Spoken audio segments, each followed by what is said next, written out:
A ver, ¿nos hemos detenido a pensar qué significan realmente las palabras Dios y Padre? Parecen súper sencillas, ¿verdad? Pero, ¿y si su significado original fuera mucho, pero mucho más profundo de lo que creemos? Hoy vamos a meternos de lleno en eso, a ver cómo un pequeño cambio de perspectiva puede, de verdad, cambiarlo todo. Pasa algo muy curioso con las palabras que usamos todos los días. Creemos que las conocemos, que su significado es obvio, pero la verdad es que la traducción es mucho más que cambiar una palabra por otra. Es como intentar describir un color a alguien que nunca lo ha visto.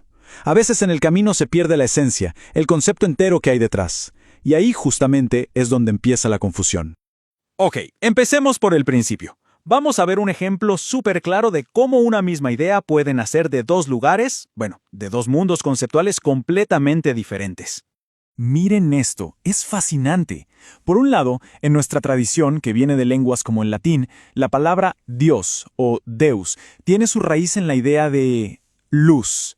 Pero si nos vamos a las lenguas semíticas como el hebreo, la cosa cambia por completo. Ahí el concepto original no es la luz, para nada, es el poder. Son dos puntos de partida totalmente distintos para hablar de lo mismo. Luz contra poder. Interesante, ¿no? Y justo aquí en este verso de los Salmos vemos cómo se empiezan a conectar las cosas.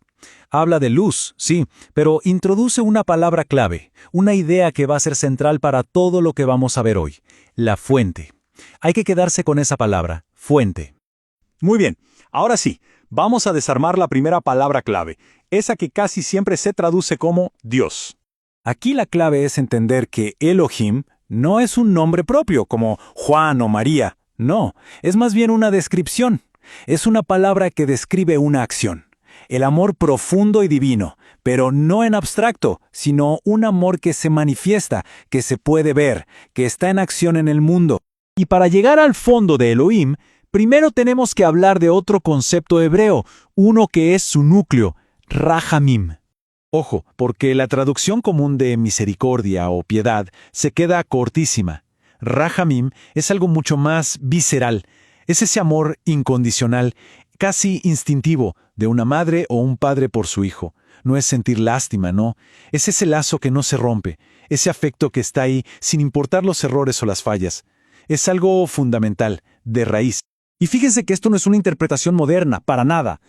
Miren este comentario de hace más de 500 años. Ya entonces se entendía que el mundo no podía sostenerse solo con la idea de juicio. Hacía falta algo más, y ese algo era el Rahamim, ese amor profundo y manifiesto como el cimiento de todo. Bueno, ya vimos Elohim. Ahora vamos con la segunda palabra, Abba, y aquí la cosa se pone todavía más interesante. Normalmente escuchamos Abba y pensamos papá, ¿cierto? Pues resulta que su significado original es bastante diferente.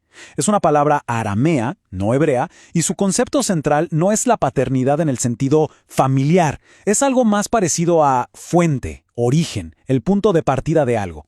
Y para que no quede duda, aquí hay ejemplos súper concretos. En la ley judía se habla de Avot Melajá, los padres de obras. No se refiere a personas, sino a las categorías originadoras de trabajo. O Abtumá, el padre de impureza, que es la fuente principal de contaminación. En ambos casos, Ab significa fuente, origen, cero que ver con la idea de un progenitor. Entonces, para ir juntando las ideas, si Elohim es el amor que ya se manifestó, el amor que vemos en acción, Abba es la fuente de ese amor.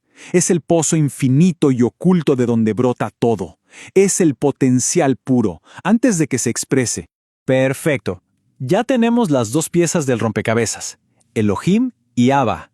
¿Qué pasa cuando las juntamos? ¿Qué imagen se nos revela si dejamos de pensar en ellos como nombres y empezamos a verlos como parte de una dinámica? A ver, pensemos en un iceberg. Elohim es la parte que vemos, la que sobresale del agua. Es el amor manifiesto. Pero Abba es toda esa masa gigantesca que está debajo, la fuente invisible pero inmensa. Y hay un tercer término, Adón, o Señor, que sería el iceberg completo, la unión de lo que se ve y lo que no se ve, es la totalidad. Y bueno, todo esto no es solo un ejercicio de lingüística. Este cambio de perspectiva es como una llave maestra que de repente nos permite entender pasajes de las Escrituras que por siglos han generado debates y confusión. Tomemos este, por ejemplo, un versículo que ha causado, muchísimos debates sobre quién es más importante, sobre jerarquías. Pero, ¿y si todo el tiempo lo hemos estado leyendo mal? ¿Y si no se trata de poder o de rango? Si aplicamos lo que aprendimos, la frase de repente tiene todo el sentido del mundo, y no de una forma jerárquica. Es pura lógica. La fuente de algo, Abba, lo no manifestado, siempre va a ser más grande que la parte que se ha manifestado, Elohim.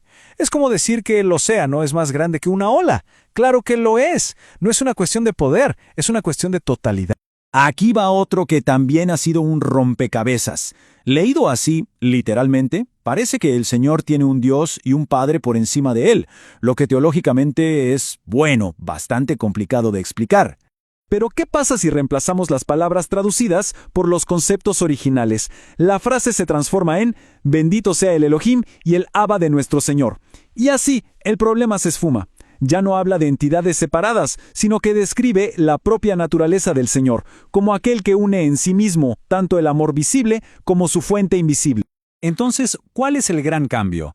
Es dejar de pensar en estos términos como títulos o nombres de personas distintas y empezar a verlos como descripciones de funciones, de aspectos de una misma realidad divina.